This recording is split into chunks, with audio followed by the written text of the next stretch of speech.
idcwoodcraft.com. Hello, my CNC brother or sister. I'm Garrett with IDC Woodcraft, and welcome to this video. I've come to WorkbenchCon, which is a CNC woodworkers community connection type of thing where you just meet a whole bunch of not just YouTube influencers, but people who are just into woodworking and the craft of not just woodworking, but other things.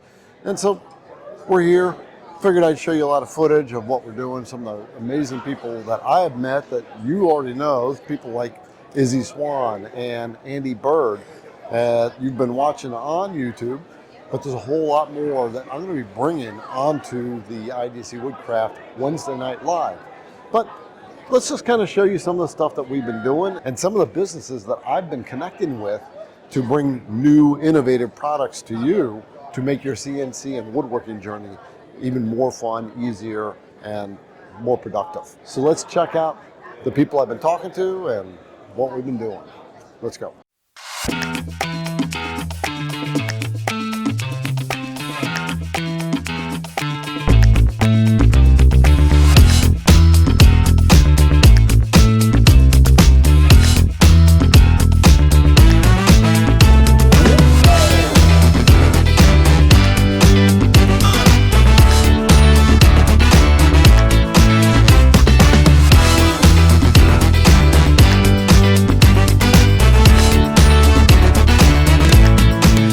We got Greg here, who is another CNCer. So Greg, how long you been doing CNC?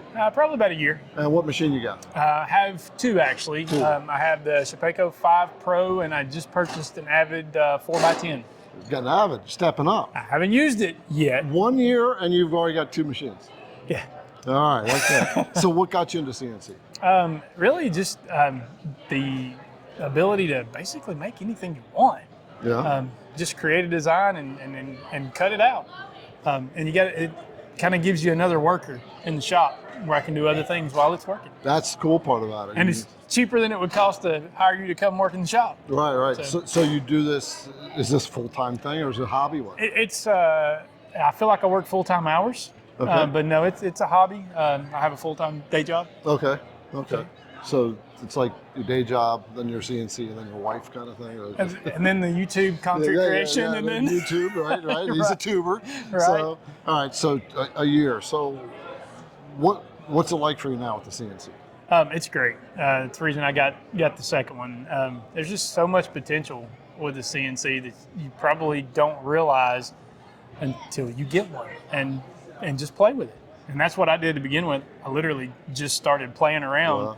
And then, of course, now I'm upgrading to a spindle. Now I'm getting a bigger spindle. Now I'm getting a bigger CNC. Right. So were you nervous at first? Like I'm still nervous. All right. Yeah. I'm no expert by any means, but it's got the learning curve. There is a learning curve for sure, and you know that. Yeah. But it does go down. It does go down, and pretty quickly.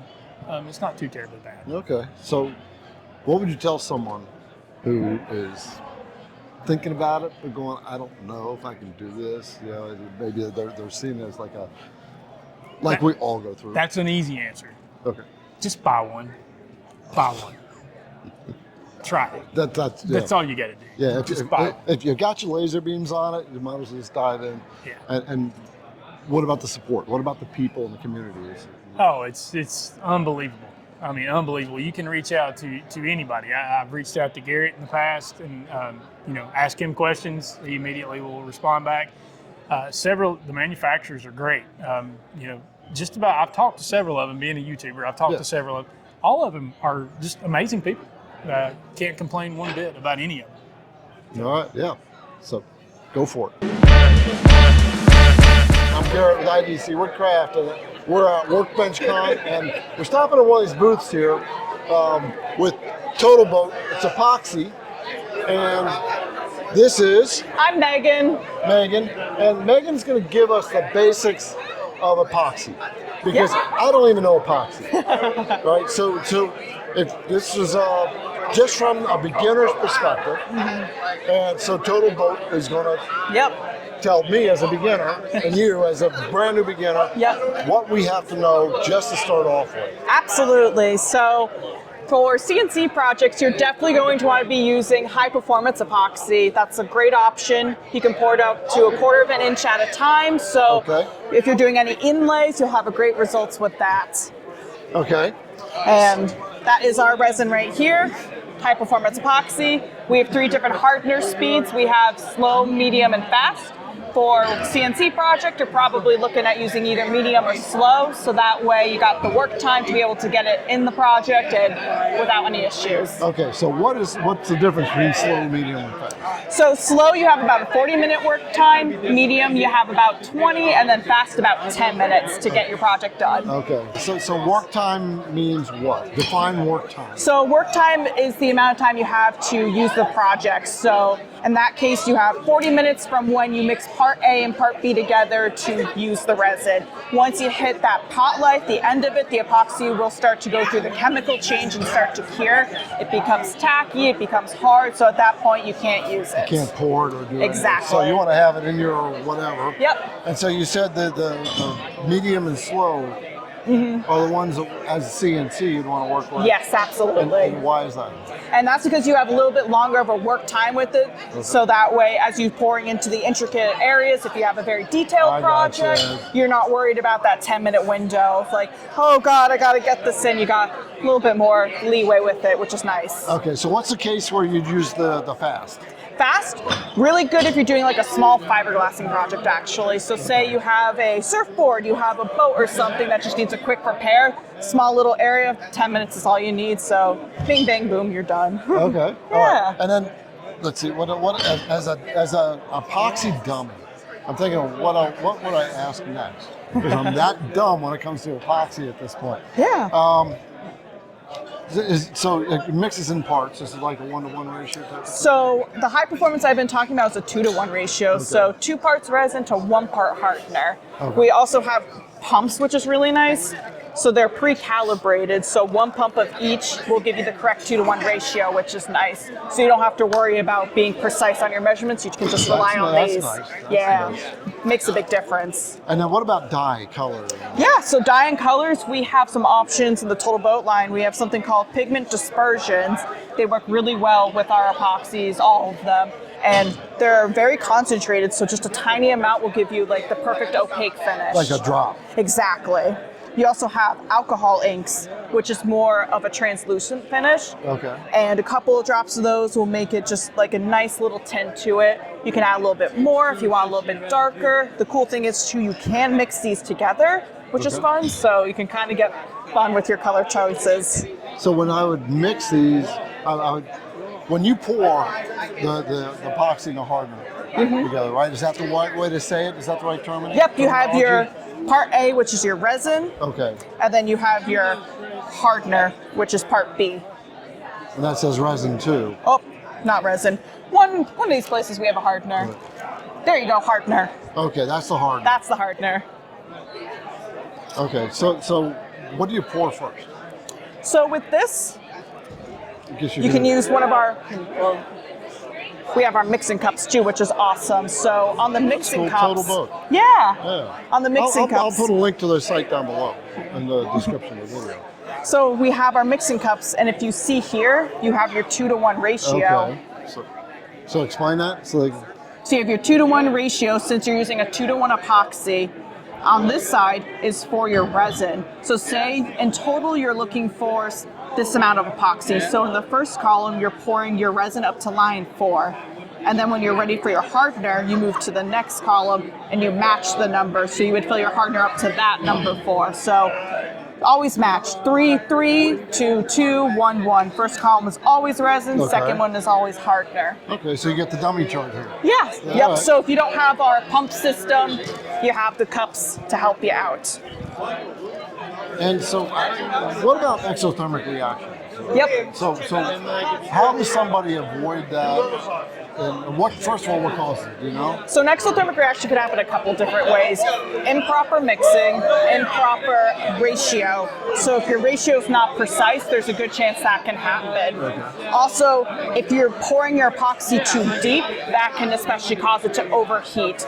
So this epoxy system is a 1/4 inch at a time. So if you were to pour this, say like an inch at a time, it's going to smoke on you. It's going to cause a whole bad issues. So it's really important that you're reading directions with the epoxy systems to make sure you're not going to have that issue. Okay. Yeah. And exothermic reaction shows up as it just, what happens?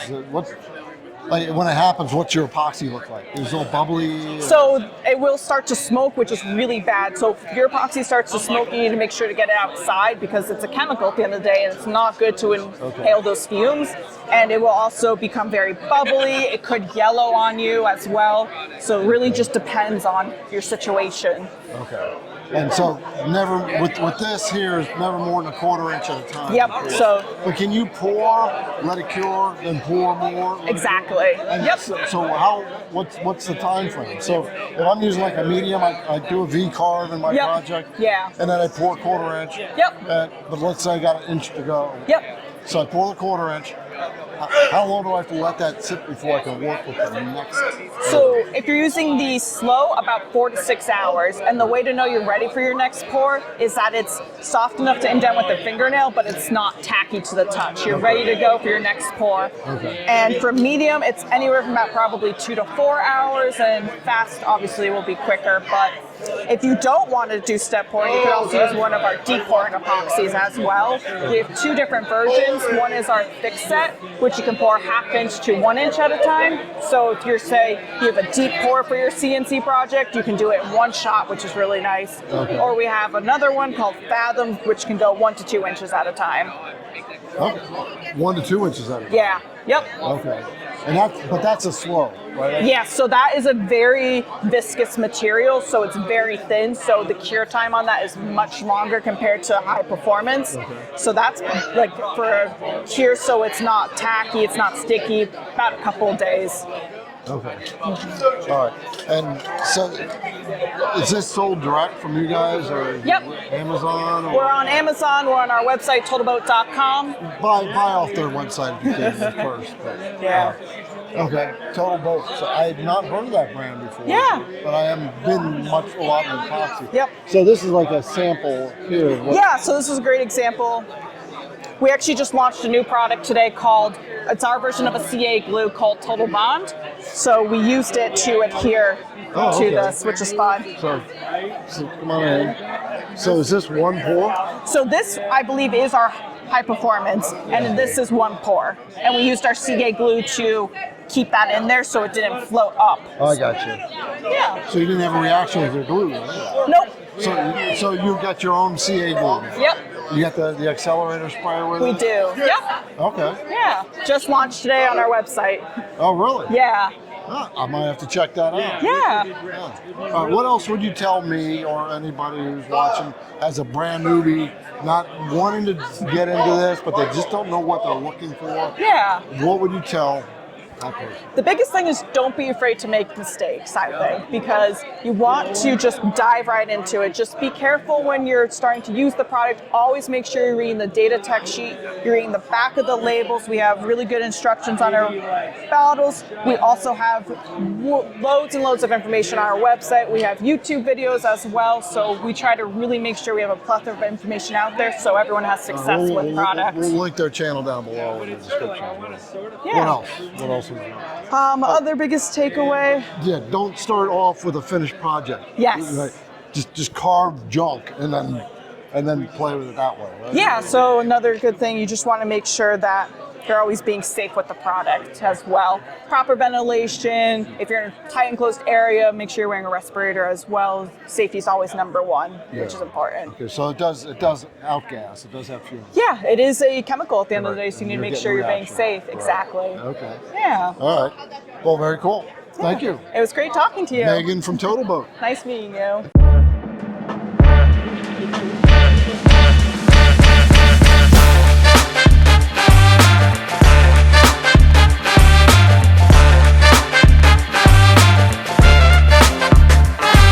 Now we got got Ronnie here, who's also in the CNC, right? So you got a Onefinity, right? I do. I have the Onefinity X Journeyman. Oh, okay, so that's the bigger one. Yeah, I just upgraded. I'm really excited about it. She upgraded. You just upgraded from what? I just upgraded. I had the Woodworker originally, so I just upgraded to the Journeyman. I assembled it the day before I came. I haven't even cut on it yet. Oh, okay. Oh, so as soon as you get back, you're As soon as I get back, I'm hitting it. Okay, all right. So why did you get into CNC? How long ago and why did you get it? Okay, so a little less than a year ago, actually 2 years ago, I had a dream about a sculpture piece and decided I had to make it. So a year ago, I reached out to Onefinity and talked about their machines and got to learn like more what would match my needs and decided they were the company I wanted to work with. That was the machine I wanted. And so I got into it because I literally had a dream about an art piece I wanted to make. Okay. And so did you make it? I did. I made the art piece. I did it. I made a whole collection. It looked exactly how I envisioned it, and I was so intimidated by CNC work to begin with. Okay. But as soon as I got my hands on it, it came so much more naturally than I thought. And there's so much education content out there about it. So I found it to be so much more accessible than I originally assumed. Okay. All right. So you've been in a couple years then. Under a year. Under a year. Okay. Yeah. And you were intimidated, like everybody is. Yeah. Right. So now you get your feet wet. Yes. You're starting to get things. How you liking it now? What's it do? I love it. You know how they say once you get one tattoo, you want to get a bunch? Once you get one CNC, it's all you want to do. I want to make so many CNC projects.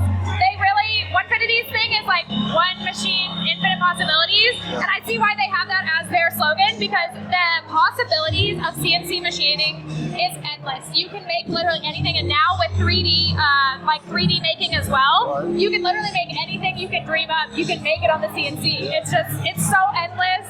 And it, like, the inspiration to create then inspires more projects as you go. Okay. So is this hobby for you still, or is it something? This is my full-time job. She went full-time with it? I went full-time. Sweet. So what would you tell whoever's watching this if they're thinking about getting a CNC?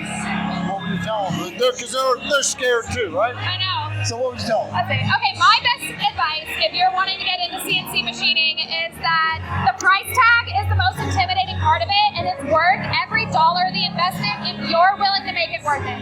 CNC machining is going to be as efficient as you put your time and effort into it, so be ready to commit, and once you're ready to pull the trigger, get the right machine first. You don't have to get the biggest machine, but make sure you're working with a company you trust and that has good support in case you ever need to call for help. And then don't be afraid to reach out to people in your community for help.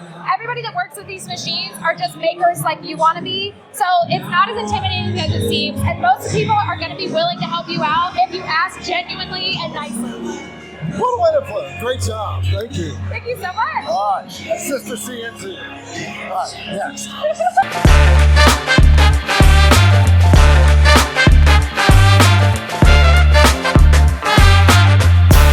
Yeah, look at that. You ever see a screw stay on a bit like that? The Phillips Screw Company, Velocity. I'm Garrett with IDC Woodcraft, by the way. And we're talking to Amanda. How's it going? Right. And back there we got Chris, who refuses to be in the camera. but these screws are really cool, and the thing that they do. So there's Phillips head screws that we work with all the time, the all-purpose stuff. But these guys like have this whole new Come on over. design. They've turned it into a science. So first of all, Amanda. Yes. Talk to them. All right. 30-second elevator pitch. These are just people who are woodworkers, CNC creators. Awesome. And, well, welcome to WorkbenchCon digitally. So we are the Phillips Screw Company, and our screw brand is Velocity. We have something called stick-tight technology that sticks the screw to the bit without any magnets. So we offer that not only in PSD, but we also offer it in a torque style of our own. So what's called PSD? Because you got to Phillips square drive. So Okay. you get, they're backwards compatible, the screws, with either a Phillips bit, a square bit, or a PSD bit. No magnets. It's a little bit of magic, but it actually sticks. Yeah. I mean, Yep. So it's precisely measured. There's a good tolerance. And you can, these are backwards compatible as well with T25. And the screws are great themselves too. They have a Type 17 point, which kind of helps you avoid a little bit of splitting or a pre-drill if you can. Okay, so it's a science and a point too. Yes, exactly. I mean, there's a whole technology behind making a screw. Absolutely. You'd It's never not, think that. you know, most people just think a screw is a screw until they drive one of ours, and then they realize it's a lot easier. One of the biggest complaints we get is people drop screws all the time. And this one, it definitely minimizes that. And most of the time it hangs the drill. So this connection's very, very strong. So, yeah, I mean, I can just, so you can hold your workpiece while you're doing it. Absolutely. You get a third hand. This is non-magnetic, right? Hold your hand under there. Hold your hand under here. So I'm going to just hold your hand under here. Oh, I see. Sorry. So I'm holding it right against there. It's non-magnetic, but I can push it up on there, and that stays. Absolutely. That's nuts. So I can drive it in.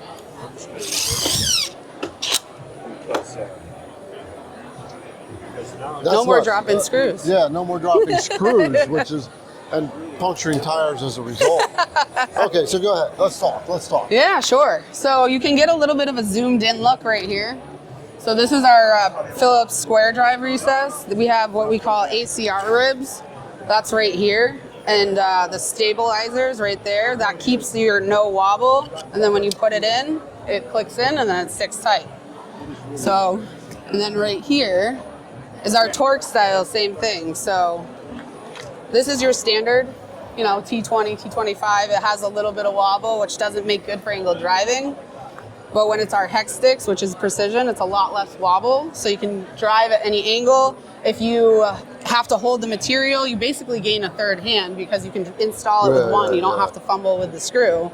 Or if you're in an awkward angle, like you're trying to reach down or you're trying to go above, you don't have a lot of pressure, it's nice to be able to brace yourself with one hand and then install with the other. Right, now here's the Torx one that you guys had. Yes. And it's the same thing. So you think a Torx is a Torx, but we all know when we're driving a screw and you're holding it like that, yeah, you got to hold the screw and that. Absolutely.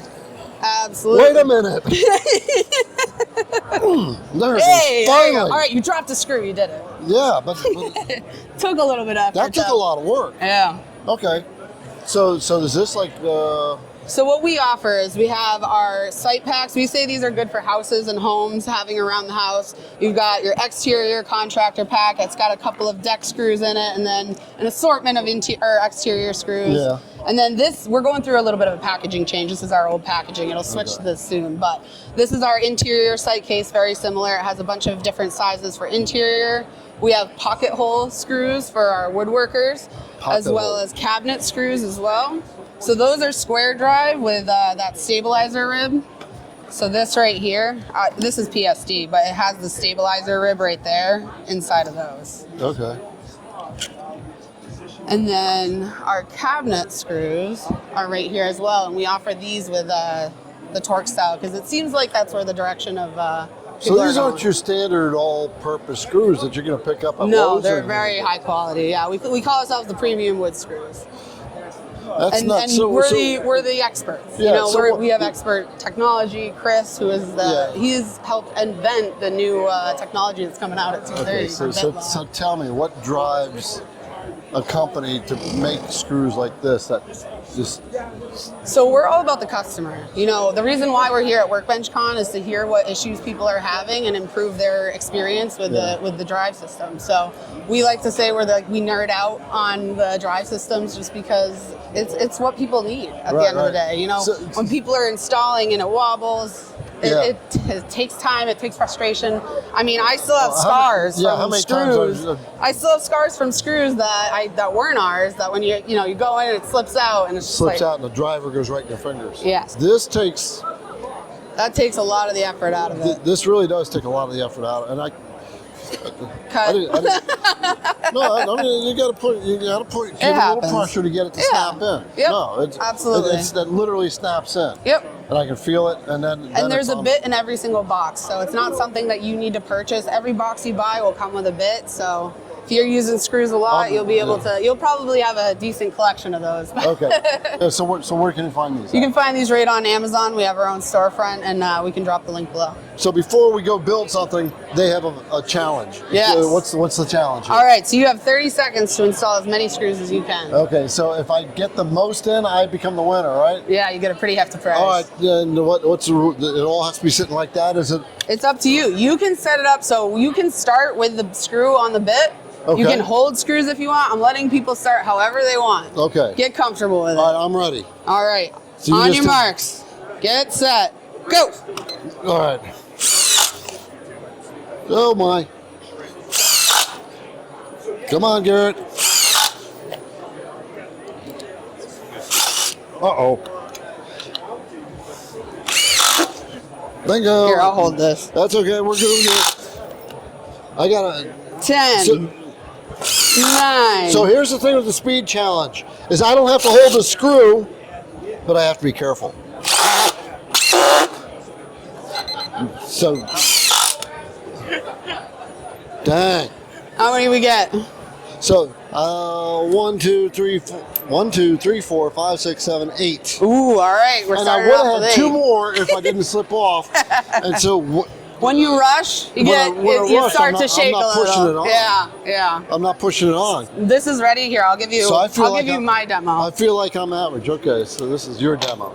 So what I normally do, I'll start with this. Yeah. I kind of cheat a little. I don't think it's cheating because you Oh, can there you go. You're holding a couple extra screws. Yeah. give yourself a little head start. That's thinking outside the box. Right? Okay. And she's taking her time.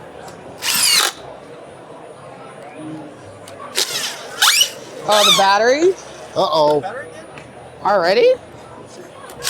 Oh, maybe not. Maybe it was the wood. Maybe the wood's crying.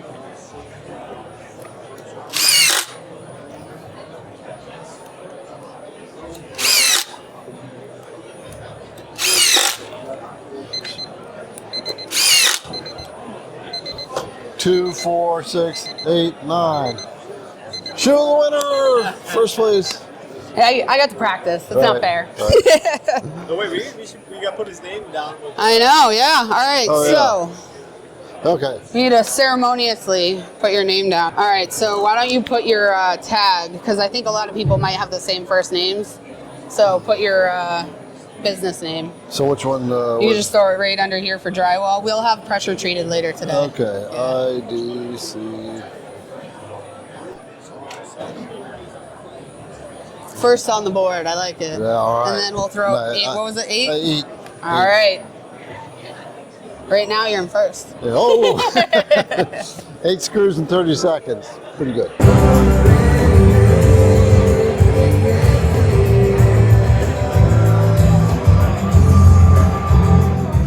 All right. Hello, my CNC brother or sister. I'm Garrett with IDC Woodcraft, and welcome to a special little interview when it comes to CNC. Most of us are, retiring and stuff like that before we get into it, but we got someone here that I've met at WorkbenchCon, or which is Workbench Connection, where there's a lot of creators that are CNC and non-CNC, and I've come across Evan here, who's, how old are you? I'm 16. He's 16, and Evan is like a woodworker, and he's a CNCer. So first of all, you're 16, you're doing this stuff, you got a following. How many you got on Instagram? Instagram, I think about, sorry. On Instagram, I'm about 44.7 thousand followers now. Yeah. And then with YouTube, how many you got on YouTube? On YouTube, I just started my YouTube quite recently, actually a few months ago, and I've just been posting shorts. So I have about 72 short form videos on my channel, and I'm trying to get into the longer form content. It's just it's hard to juggle woodworking, school, friends, homework, all in one plate. So yeah, in the future, I'd like to get some more longer form videos out there. Yeah. Okay. So let me tell you the foundation of why I'm shooting a video with Evan. Then we can get a story. So I was outside talking to his dad, and he started talking about his son getting into this when he was really young, into woodworking, and it's hand woodworking, not CNC, and that he eventually built up his own following. And that now he's 16 years old. Onefinity has given him a machine because you're a young guy that's doing this stuff, and which I'm really inspired by, and it's a craft that a lot of people your age aren't doing. All right, they're doing more of this. Yeah. So that's the foundation why I wanted to grab him, because we're inspired by the youth, or us passing on our knowledge. I understand you got a mentor too. I have a few mentors actually. So when I started woodworking, so I've been woodworking most of my life pretty much. I started when I was like really young, like at 3 years old with my grandfather in his shop. He's a hobby woodworker. Okay. He doesn't really woodwork anymore. And then when I was 9 turning 10, I started my business. I started my Instagram account. And from 10 to 16, I've just been woodworking. 10 to 16. Yeah. And so when did you start CNC? June. So I was gifted a Onefinity CNC machine, and I got it in June. I set it up, and then I actually went to camp for the summer, so I actually didn't have any time to like play around with it at all. But then when I got back, so I'm on a Mac, so I had to download Parallels Desktop on the Mac so I can run Carveco Maker, and that's the software I use to run my CNC. And I haven't really gone too deep into the CNC field yet, but it's something I'm looking forward to doing. Okay, and so you like clocks, I understand, or watches. Yes. Right? And so your dad was showing me, I'll even do B-roll on that on the thing, so we're going to swap some of your stuff. But so you like watches, and so you've carved a big Rolex watch. And so what do you like to do? First of all, what got you into this? Why did you end up starting getting into woodworking in the first place? I started getting woodworking because my grandfather does this as a hobby. And I was just like, he took me down to his basement where his shop is, and I just watched, and I was hooked ever since I was 3 years old, just in a shop. And it's great. Like, I love working with my hands. I like building things. I like the satisfaction of like, man, like I made that. Like, that's awesome. So that's like kind of how I got into it. And it's just grown ever since then. When did you start doing content, like just putting on? I started content when I was like 10 years old. I started my Instagram account. It obviously wasn't like what it is now, but that's when I started. Okay. Are you grabbing attention from companies because of your age? A little bit, yeah. Yeah. Mm-hmm. Yeah. You need to grab attention from companies, dude. You'll be able to go far with that one. Yeah. So what do you like to make then? So you like to make watches, or you like watches, but what? Well, don't we talk about the watch, like the clock, for a little bit, because it actually does relate to a lot of CNC. Okay. So I made the clock. So watches are cool.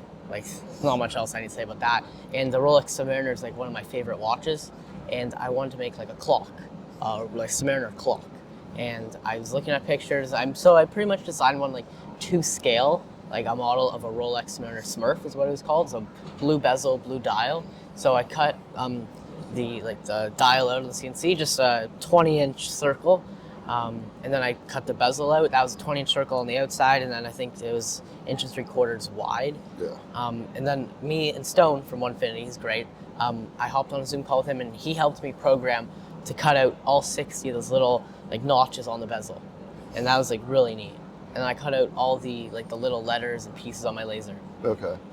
So you're doing laser too? Yes. All right. So you got to tell me, like, you're in school and you're doing whatever you got to do. Are you like thinking about school? You're thinking about your projects you're going to be making. What? Like it's difficult to like juggle all of it. Yeah. But like when I'm in school, like I'm focusing on school. Then when I'm out of school, all woodworking. Okay. Yeah. So do you like stand apart from a lot of people because of that? A lot of kids your age? Or? Most of the kids my age don't even know that I do it, to be honest with you. Okay. So like it's not like I don't stand out from them. Like, Right. I'm just like one of them. So. Right. So one of your classes like wood shop and. My school actually, they have a shop class. I don't take the class. Oh, okay. Mm-hmm. It was like that. It's like I think like it would have been like very basic, but like maybe next year I'd actually consider taking it because like, I could really get to know the shop teacher, build some cool stuff with him. Right. That'd be neat. Okay. And so what's your ambition? Is your ambition going in like some college and doing some like engineering, or are you gonna just go into the woodcraft and? That's a good question. I actually don't even know what I want to do Right. yet. Like I'm only in grade 10. Like I still have a few more years to decide if I want to go to university, do that, whatever. So I'm just trying to keep like my pathways open and just see where everything takes me. Okay. I don't have anything set in my mind yet. So what's the most complex thing that you've made then that to this point? A boat. A boat. Yeah, I built a You mean like a full-size boat? a full size boat that I was in and I could actually drive. It was awesome. And you could actually float in the water with it. Yeah. Like a John boat, canoe? It was a small cocktail boat. So you know Jason Hibbs from Bourbon Ball? Okay. He did a YouTube video where he built a boat, and I watched. This was like a number of years ago, maybe 2-3 years ago. I watched videos like, I need to build a boat. Like that is just the coolest thing to me, and it was my winter project that winter, and I started building. I didn't have a plan. I watched a YouTube video. I drew like 2 really, really, really rough sketches, just like basic measurements, and then I built a boat, and it was awesome.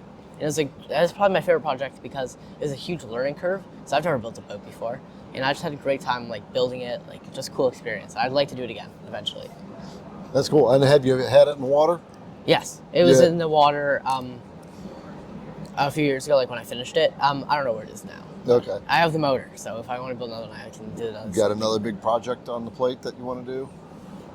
Not right now. No. I gotta think about it. Okay. And the boat was all hand work, saws Yeah. and not no I CNC. have a lot of power tools as well. I didn't even Yeah. have a CNC at that Right, point right. yet. Okay.